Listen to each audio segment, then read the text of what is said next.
Hey, what's up, guys? It's the Baller Sports Dialogue podcast. It's your co-hosts Brandon Deutsch and Graham Mona. We're here today with special guest Lincoln Rosenblood-Cappe. He knows a lot about football. I beat Vegas this year, 3 years in a row now. We're going to be talking about actually all of the football games this weekend. Some lines, plus 3.5, whatever, Cincy, minus 5.5, SF, what we like in those. We're not advising anybody to gamble.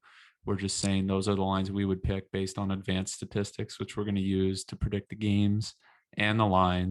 We're thankful to have Lincoln here today, and I'm just going to start off with Cincinnati and Tennessee. I want to hear. Let's start with our special guest, Lincoln, and then I'll go and Grant will go. This is a great game. I know this might be some people's least favorite, least intriguing game of the weekend. I'm personally excited for this game. I think this is going to be a good litmus test as to the if you're a bettor, it's a good general rule of thumb is to take the best quarterback combination. And well, here you've got a great rookie quarterback in Joe Burrow, who's just played absolutely outstanding this year. Could very easily win Offensive Player of the Year or MVP. I think he'll most certainly win. Actually, well, if he wins MVP, then probably Jamar Chase will get Offensive Rookie of the Year. But Joe Burrow's not a rookie. He hurt his knee last year. Anyways, great game this week. The line has been bid up. It was originally 3 points for the Titans. It's been bid up to the Titans' way, 3.5 now. This is just a really intriguing matchup because if you like quarterbacks, then you would be going with Cincinnati. But Vegas might be playing with everybody's recency bias. You know, most people haven't been paying attention to Tennessee the last couple of weeks at least. They had the division locked up, and they didn't have their superstar running back Derrick Henry. Whether or not his effect is really felt on the game remains to be seen. They were 6-3 before he got hurt, and Mike Vrabel was an excellent coach. Coached up that team to go 6-3 without him. 6-2 with him. So really a pretty similar result as far as the team's efforts were concerned without Derrick Henry. Personally, if we're looking at some defensive statistics, the Bengals have a middle of the road team when it comes to yards per rushing attempt. 13th in the league at 4.3 yards per attempt against. Like coaches and all around good teams, you're going with the Titans at minus 3.5 off a bye at home. Okay, Grant, what do you think?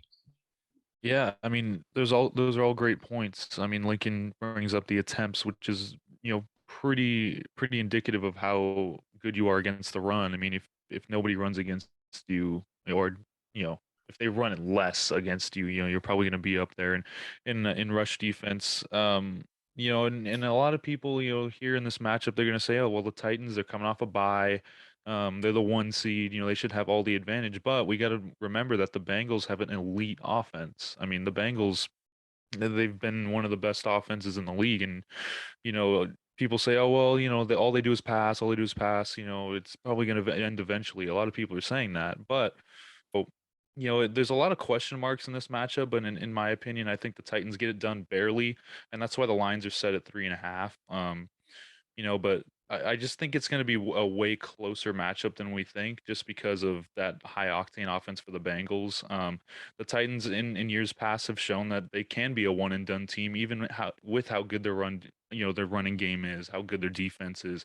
And Mike Vrabel's an awesome coach. I love Mike Vrabel as a coach, but there's always this thing in the back of people's minds where, oh, well, it's the Titans. They could be a one and done team, even, how good they are. So with that in the back of my mind, I think this will be a closer game for the Bengals. And I think they have a pretty good chance to beat them, but I think the Titans edge them out.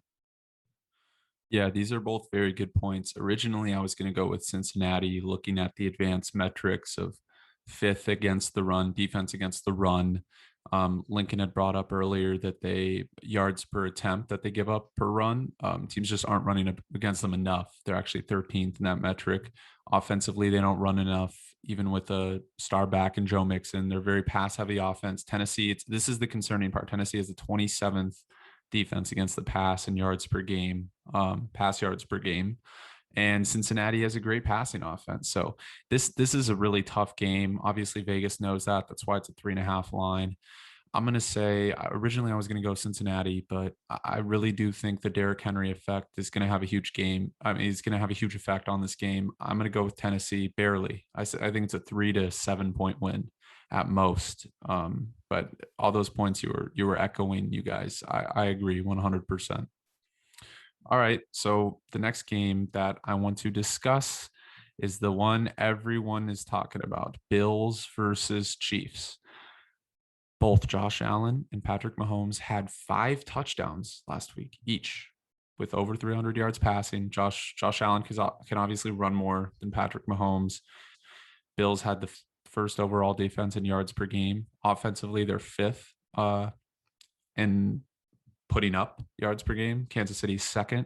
Kansas City's defense improved a lot over the year. If we're looking at strictly playoff games, people think, oh, Kansas City blew out the Steelers. They definitely put up the most yards. No, it's the Bills. The Bills put up 482 yards last week, and Kansas City only put up 478. This is a tough game. I've been thinking about this all week. Josh Allen had 3 picks to end the year before the playoff game where he went off. He threw 3 picks the week before. So I mean, this is a very inconsistent quarterback. I don't want to be a normie and say like this game is going to be Josh Allen or not. If he doesn't play well, they lose. If he plays well, they win. I really think that playoff game from last year stung.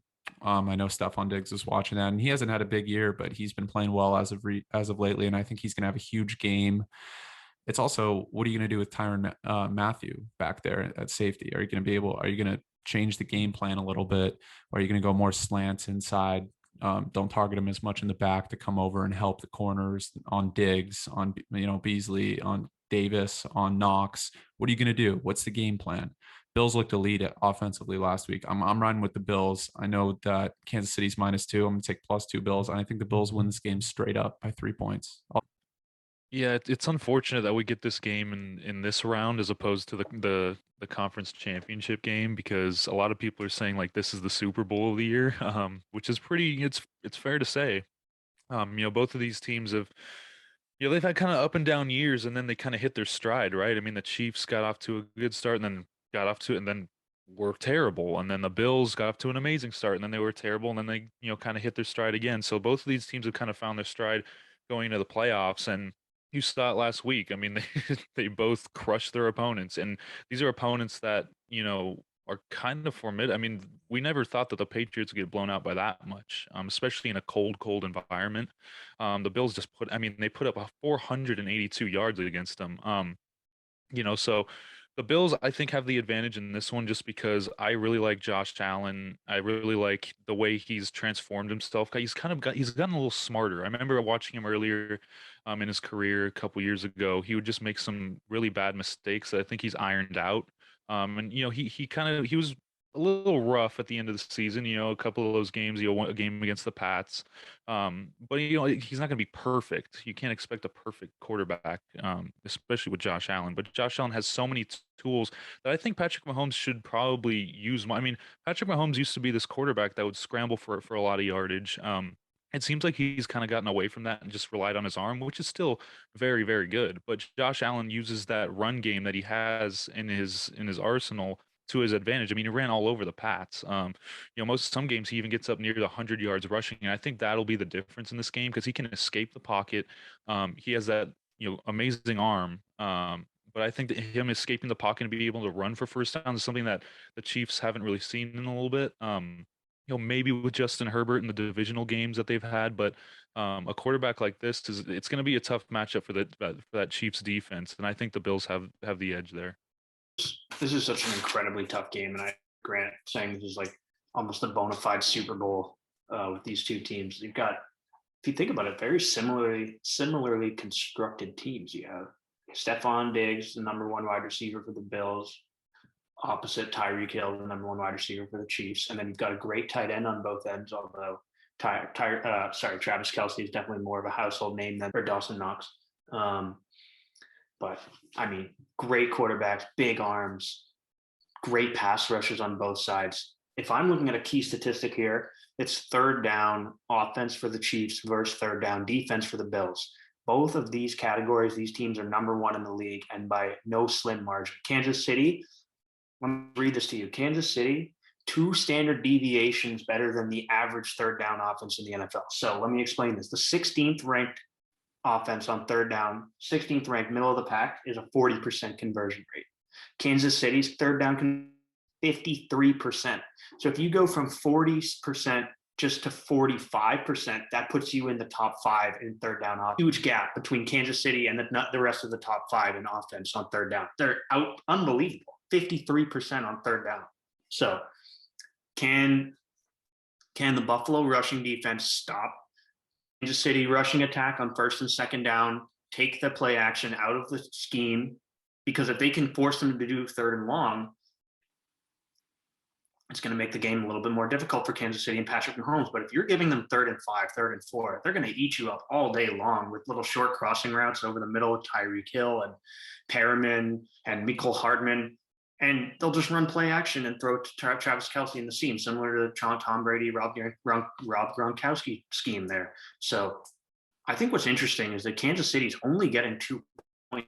3 points is typically the norm for home field advantage. So Vegas is telling you that Buffalo's got the better roster in this game.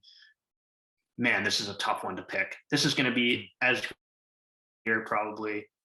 I'm looking for like a 45-41 final, maybe. Oh, it could be amazing. It could be similar to that Rams Chiefs game from 2018, I think it was, where it was like 53-51, something crazy like that game. That was the best game I've ever been to. Yeah, I was at that. Yeah, that would be amazing, right?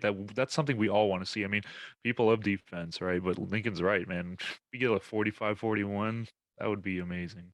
It's hilarious too, because the Bills have looked so anemic on offense in some games, where Allen throws 3 picks and they can't get anything going. And then they've looked so dominant like last week. Kansas City has really never looked anemic with their offense. I know Patrick Mahomes, you would look at the advanced statistics and say, okay, he had a down year from the year before, but he's still Patrick Mahomes. He's still one of the 3 best quarterbacks in the NFL, or 4 or 5. Definitely 4 or 5, but I think it's him, Brady, Rodgers, right? And then you go down the list, like Allen, Lamar Jackson, Joe Burrow, Justin Herbert, all those guys, Russell Wilson, right? I mean, the 3, he's part of the big 3, Rodgers, Brady, and Mahomes. So this Lincoln's right. The conversion percentage on third down is really important. I think the Bills are a team that's clicking on all cylinders. It's weird. Team with momentum right now. They just beat their rival. They beat them down after they got embarrassed in the first game. They beat them twice in a row. That's huge. I don't know if the Steelers were that formidable of a matchup. Patriots were. They put up 47 points against them. So yeah, I'm expecting a large scoring game, and this is going to be decided by a touchdown or less. We all know that. So I mean, we're riding with the Bills. So next matchup I want to go to is another matchup that I think is getting overlooked. That's Green Bay and San Francisco. These are 2 of the best teams statistically in the NFL. I know people want to look at San Francisco's record and be like, okay, 10-7, that's not great. They barely got in the playoffs, right? But they're top 6 in both offense and defense in yards per game. They're actually 6th in yards per game on offense, which is something you wouldn't think with Jimmy Garoppolo as a quarterback. But their yards after catch, number 1 in the NFL. A lot of that's due to Debo, the offensive scheme Shanahan has, Kittle, Ayuk. I mean, they got an elite offense, and Jimmy's really good at getting guys open in the open field. He doesn't throw the ball far, but he'll do those mid routes and those slants, those short routes, and he'll get those guys in positions to be in good positions and create easy offense. Now, this is a team that is still slept on, I feel like. I know they're the underdogs going into this game. Aaron Rodgers is obviously an elite quarterback. He's amazing. I mean, might be one of his best years ever. But like I mentioned, San Francisco's 3rd in the NFL in defense, overall defense. I mean, that's slept on. And when Bosa went out and Warner went out, they were still able to hold against Dallas, even with Jimmy playing awful on offense and the Niners doing nothing offensively in the second half, other than the Debo touchdown in the beginning, right? This is wild. The advanced metrics favor the 49ers. Passing yards per game, you would think Green Bay would kill them, right? Because they have Rodgers 253 versus 248. So Garoppolo has definitely had an underrated year if you look at it from the advanced statistics perspective. And also Green Bay ranks 8th in total offensive yards per game. Niners are better. I mean, people are always talking about the Green Bay having this elite defense or offense like they had last year.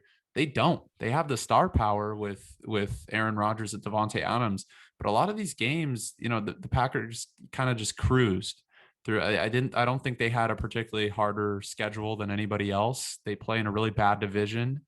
I think they're a good team, and people are saying this is the Packers' year. The advanced metrics favor the 49ers. I'm locking in 5-5 plus 5-5 San Francisco. I think the 49ers win this game straight up. I'm not going to go that far. I'm not taking San Francisco to win this game. I do think they cover the spread at 5.5, though. I do like that number. San Francisco, it was 6 earlier in the day. You can find it at 5 now. Changed a lot just today. We're recording this on Tuesday. But 5.5 for San Francisco is, oh man, it's too many points in a divisional matchup. I love the Packers. I love the way they're set up. They're a little bit finesse. They're not as physical as people maybe thought they were earlier in the year. You can absolutely run the ball against them. Elijah Mitchell setting up to have another big week. He was really excellent against Dallas. His feet were quick. He made some moves on the power runs up the middle. He looked really good. But Green Bay's got 2 running backs of their own. They've got a big power back in AJ Dillon, and then they've got their finesse guy, Aaron Jones, who they can swing out of the backfield and, catch and run for 10, 12 yards. I love. And, I'm going to come out and say it. Aaron Rodgers is a much more dependable quarterback when it counts than Jimmy Garoppolo. And I know it didn't work out this way 2 years ago. Jimmy had a 23-7 lead against the Cowboys, and that game should not have been as close as it was 2 minutes to go in the fourth quarter. I'm sorry. That game, you watched the Rams game last night. They took that game out to 31-8 and over by halfway through the third quarter. The 49ers can't let Green Bay back into the game if they get a lead like they did with Dallas, because Aaron Rodgers will go down the field. We saw him do it in week 3. He went down the field in 30 seconds and they got the game-winning field goal in 2 plays over the middle. He can throw it over the linebackers, find the empty space. He's the best pre-snap quarterback in the league apart from Tom Brady. And the only way I see San Francisco winning this game is if they punch Green Bay in the face early and execute way better than they did against the Cowboys. Because I watched Jimmy G overthrow his check down with 5 minutes left in the game. And that quarterback do not make that throw. They cannot miss that throw to the check down. Like, he just overthrew his check down. And that was, when I saw that throw, I was like, Aaron Rodgers is never going to make that mistake. Aaron Rodgers is never going to miss his left tackle on the motion getting set and then give the ball back to 49ers if we're replacing them with the Cowboys, right? Like, Dallas should not have had the opportunity that they had in that last drive, because Jimmy G should have known that his left tackle wasn't set. Like, I'm sorry. You got to go with the quarterback who is the bigger brain up top. And as far as pre-snap abilities, reading the defense, making the right decision, making the easy play when it counts. In a close game, I'm taking Aaron Rodgers and the Packers, although I do like plus 5.5. Yeah, I mean, excellent points, man. You brought up a lot of good stuff about the motion, the checkdowns. I mean, you're right. Aaron Rodgers is probably the best pre-snap guy in the league other than Brady. And you know what? I'm having a little trouble here trying to decipher this, because we know that the Green Bay defense was a little bit shaky down the stretch. Um, but they're gonna have to generate a run game, and that front for the Niners is very good. So I'm worried for the Packers in this sense, is that they have 2 very good running backs in Dillon and Jones, and they've done a great job of establishing that. I don't know if they'll have as easy. I mean, it might take them a while, but I don't think they'll establish it early. I think they'll go to the passing game a lot because of that front. And we know that we know what the Niners secondary can bring. It can bring really great things and it can bring really bad things, and I think that's an advantage for the Packers. It's here's a little stat for you guys. Aaron Rodgers is actually 0-3 against the Niners in the postseason, which is crazy. I don't know what it is, but we saw it in week 3, right? I mean, they jumped out to a 17-0 lead, and then the Niners came back, right? But that if it's anything like that game, then we can kind of take some things from it. I mean, let's see, Rodgers, he threw to Devontae Adams, I think 13 times. He had 12 catches for 132 yards in that meeting. So that just tells you, like, that Niners secondary, if they can hold Devontae Adams to under 100 yards, even, I think, I mean, even if he gets like 80 to 85, 95 yards, I think they have a good chance to win. And we'll see if Fred Warner comes back. I know he had He had an ankle injury. It looks like he's going to play. I don't know if he'll be 100%. That's another big thing. And Nick Bosa as well. He got hammered. He was out of that game against the Yeah, he's going to Cowboys, be and in they still came protocol. back and won. Yeah, he's in the concussion protocol. So those are two huge guys on defense that they're going to need if they beat the Packers. And I know they beat the Cowboys without Bosa, but Fred Warden was in the game for most of that Cowboys game, and credit to that defense because they shut down the Cowboys. I mean, the Cowboys came back a little bit, but they shut them down for most of the part without Bosa, because Bosa Yeah. went down kind of early. So like I said, it's going to Well, come it's down to interesting generating. because Yeah, go ahead, Lincoln. well, I was just going to say it's interesting because the first two games we talked about injuries, I don't think are going to be as much of a factor. But these next two games, the Green Bay game and the Tampa Bay game, injuries are going to be huge, especially in the trenches. You look Yes. at Bosa being out for the Niners potentially, and on the flip side of that, Green Bay's getting Bakhtiari back at left tackle. Who knows Mm, how good he'll be? But I mean, if history is any indication, he's an excellent left tackle. yeah.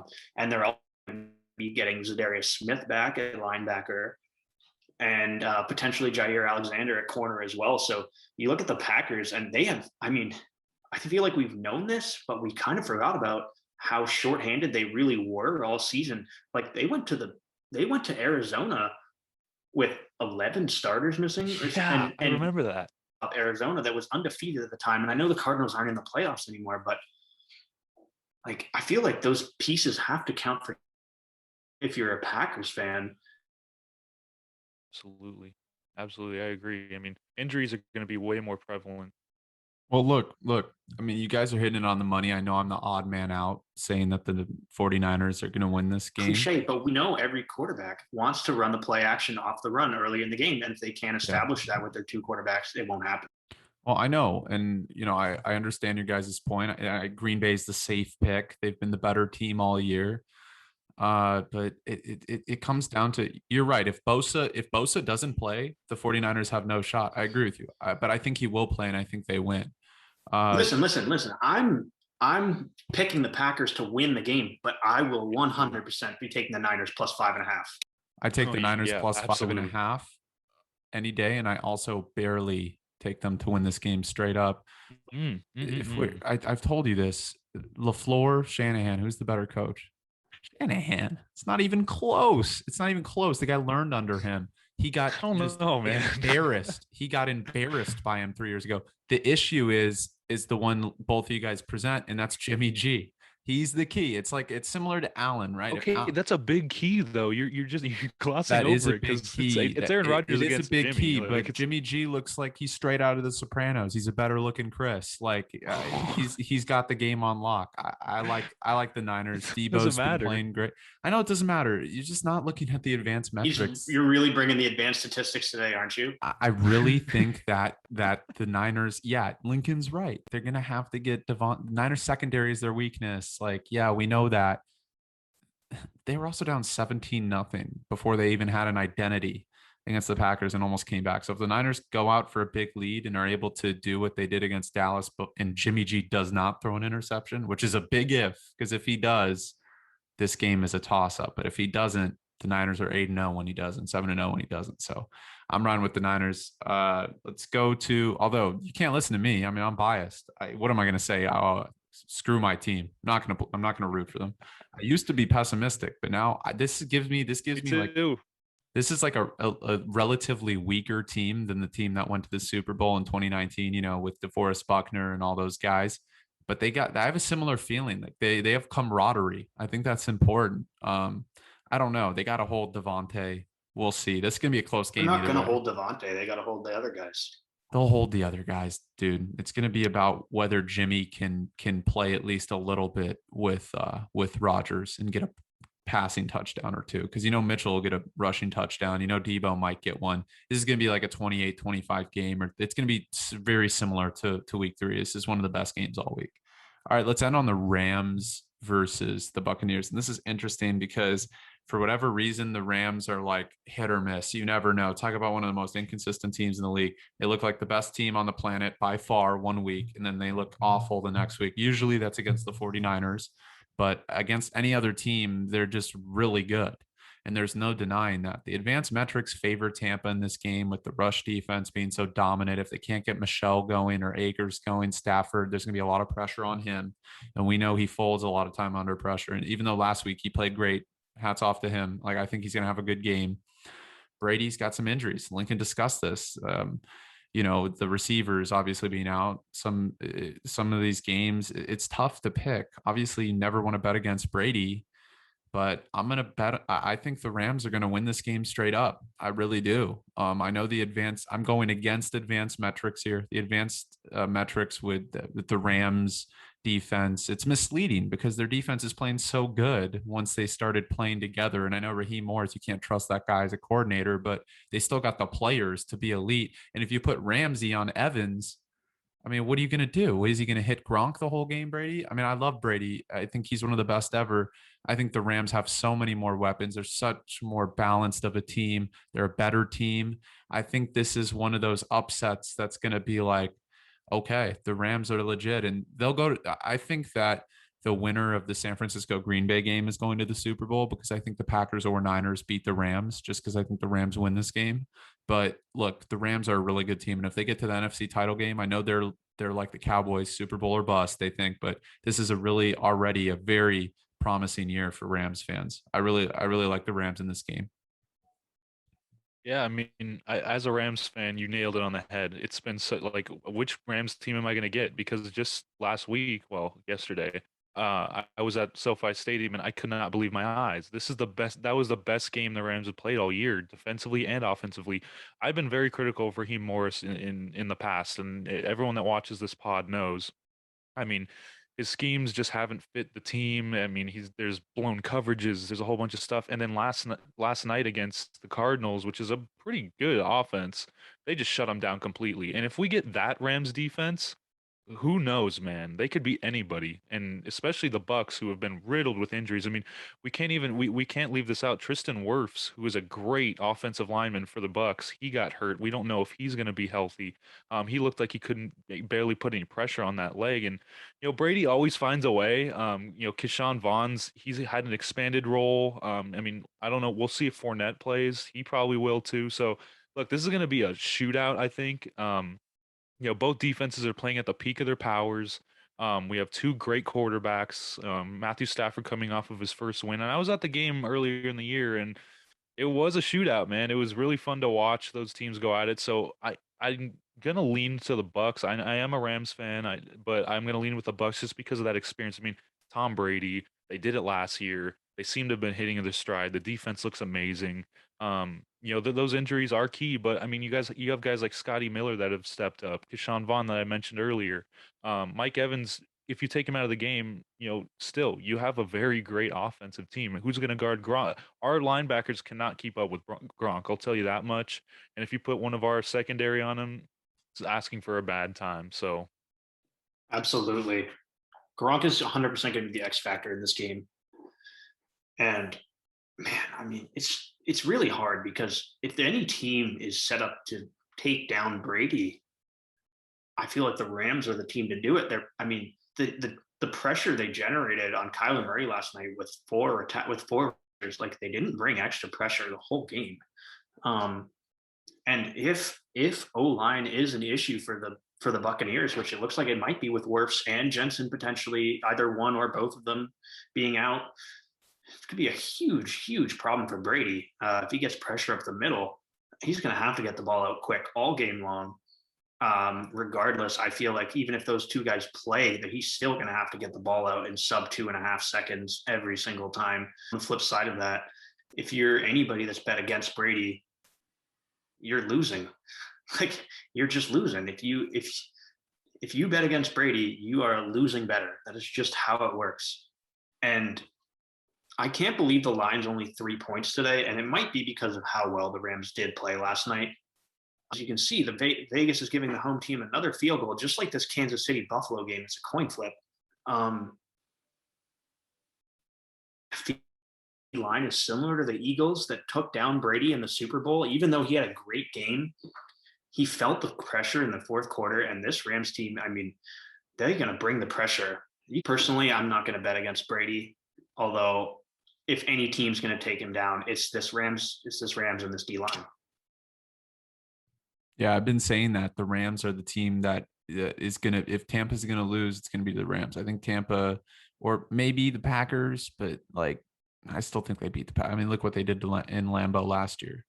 But Rams are the team. This is going to be for NFL fans, and all NFL fans should be rooting for the Rams to win this game. We need something different. I love Brady. I love his greatness.